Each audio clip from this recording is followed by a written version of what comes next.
السلام علیکم، ابرار رشید آپ کی خدمت میں ایک مرتبہ پھر حاضر ہے، اور ہمیشہ کی طرح میری آپ سے ریکویسٹ ہے کہ اگر ابھی تک آپ نے میرے چینل کو سبسکرائب نہیں کیا تو پلیز اسے سبسکرائب کر لیں، جو بیل آئیکن ہے اس کو ضرور پریس کر دیں تاکہ میری ویڈیو کا نوٹیفیکیشن آپ تک پہنچ سکے۔ آپ لوگوں کی مختلف ای میلز مجھے موصول ہوتی رہتی ہیں۔ گزشتہ روز میں نے کینیڈا کے ویزے کے حوالے سے ایک ویڈیو کی، اس پر بھی مجھے ای میلز آ رہی ہیں۔ اب لوگ یہ سمجھتے ہیں کہ شاید میں کوئی ٹریول ایجنٹ ہوں، شاید میں کوئی ویزا کنسلٹنٹ ہوں۔ میرے بھائیوں، میں کتنی مرتبہ آپ سے عرض کر چکا ہوں کہ میرا کام آپ کے ساتھ خبر شیئر کرنا ہوتا ہے، آپ تک معلومات فراہم کرنا ہوتی ہیں، لیکن میں ہر انڈیویجول کی لمبی ای میلز ان کا میں جواب نہیں دے سکتا۔ میں کولیکٹیولی اپنی ویڈیوز کے ذریعے آپ کے سوالوں کا جواب دینے کی کوشش کرتا ہوں، اور اکثر میں سمجھتا ہوں کہ میں آپ کے سوالوں کے جواب دے بھی دیتا ہوں۔ بہرحال اس وقت بات میں کروں گا کہ دبئی کے حکمران جو کہ یو اے ای کے نائب صدر اور وزیر اعظم بھی ہیں، یعنی شیخ محمد بن راشد ال مکتوم، انہوں نے ایک بہت بڑے منصوبے کا افتتاح کیا ہے، اور منصوبہ ہے کیبل کار کا۔ اور حتیٰ کے مقام جو حتیٰ آپ کو پتہ ہے ایک شہر ہے دبئی کے قریب، اور اس میں یہ منصوبہ اس کا افتتاح کیا ہے گزشتہ روز شیخ محمد بن راشد نے۔ اب وہ لوگ جو یو اے ای میں یا دبئی میں مقیم ہیں وہ حتیٰ کے بارے میں جانتے ہیں کہ حتیٰ ایک ایسا علاقہ ہے،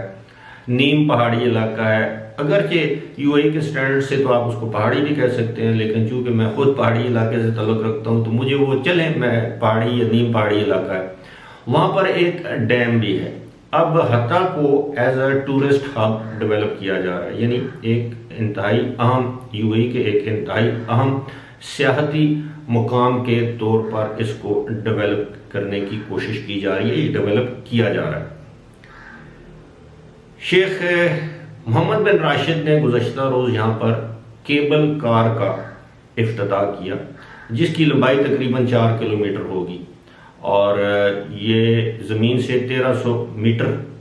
میں نے تو پڑھا ہے، اب پتہ نہیں 1300 میٹر تو بہت زیادہ اونچائی ہوتی ہے، لیکن یہ اس سے اونچی ہوگی۔ کیبل کار تو آپ سمجھتے ہیں، یعنی ایک مقام سے دوسرے مقام تک آپ کیبل کے ذریعے جو کار ہوتی ہے اس کو آپ استعمال کریں گے۔ آپ کے علم میں ہے کہ پہلے ہی وہاں پر راس الخیمہ میں جو زپ لائن ہے وہ پوری دنیا میں مشہور ہے، دنیا کی شاید لمبی ترین زپ لائن ہے۔ اسی طرح یہ ڈیم کے اوپر سے شاید یہ کیبل کار گزرے گی۔ علاوہ ازیں حتیٰ کے مقام پر ہی ایک اور جو ہے آبشاروں مختلف آبشاریں بنائی جا رہی ہیں۔ ظاہر ہے یہ قدرتی تو نہیں ہوں گی، مصنوعی ہوں گی، لیکن ٹورسٹ کو اٹریکٹ کرنے کے لیے سب کچھ کیا جا رہا ہے۔ شیخ محمد بن راشد نے گزشتہ 1 ماہ کے دوران 2 مرتبہ اس علاقے کا بذات خود دورہ کیا، وہاں پر سائیکلنگ کی ہے، چہل قدمی کی ہے، وہاں کے نظاروں سے لطف اندوز ہوئے ہیں۔ اور شیخ محمد بن راشد کا یہ کہنا ہے کہ وہ حتیٰ کو ڈیولپ کرنا چاہتے ہیں تاکہ غیر ملکی ہی نہیں بلکہ ملکی سیاح وہاں پر، یعنی یو اے ای کے اماراتی یا جو وہاں پر رہنے والے لوگ ہیں وہ بھی بڑی یا کثیر تعداد میں حتیٰ کا وزٹ کریں۔ وہاں پر رہائش کی اچھی جگہیں بنائی جا رہی ہیں، ریزورٹ بنائے جا رہے ہیں، بلکہ کچھ بن بھی چکے ہیں، اور گورنمنٹ انکریج کر رہی ہے۔ اور یہ جتنے بھی جگہیں ہیں جن کا میں ذکر کر رہا ہوں، یہ حتیٰ کہ دائیں بائیں یہ کافی زیادہ ڈسکاؤنٹ بھی آفر کر رہی ہیں، اور یہ بھی بتایا گیا کہ اس سال دا کولسٹ ونٹر جس کو کہتے ہیں، شاندار جو موسم سرما جو یو اے ای میں، یہ ایک ان کی تھیم ہے، ایک یہ ایونٹ منایا جا رہا ہے 45 ڈیز کا، 45 دن تک اس کو منایا جائے گا، اور یہ اسی سلسلے کی ایک کڑی ہے۔ دیکھیں، میں یہ سمجھتا ہوں کہ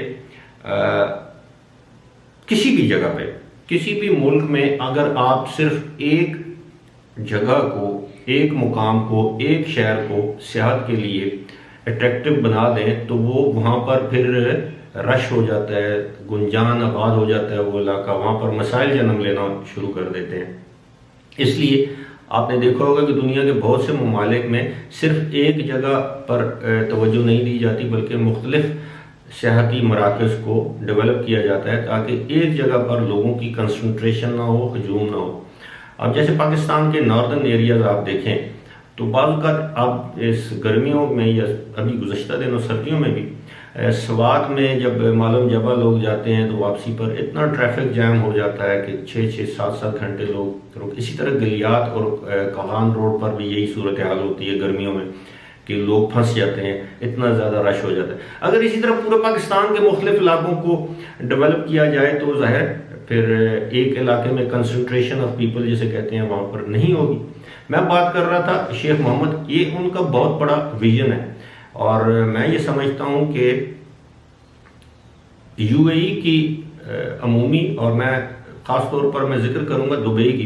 دبئی کی ترقی میں وہاں کے حکمران شیخ محمد کی ذاتی دلچسپی، محنت اور ان کے ویژن کا بہت بڑا کردار ہے۔ میں نے ان کی 1-2 کتابیں پڑھ رکھی ہیں، حال ہی میں انہوں نے اپنی کچھ اور یادداشتیں بھی وہ لکھی ہیں جو کہ پبلکلی اویلیبل ہیں۔ تو میں سمجھتا ہوں کہ دیکھیں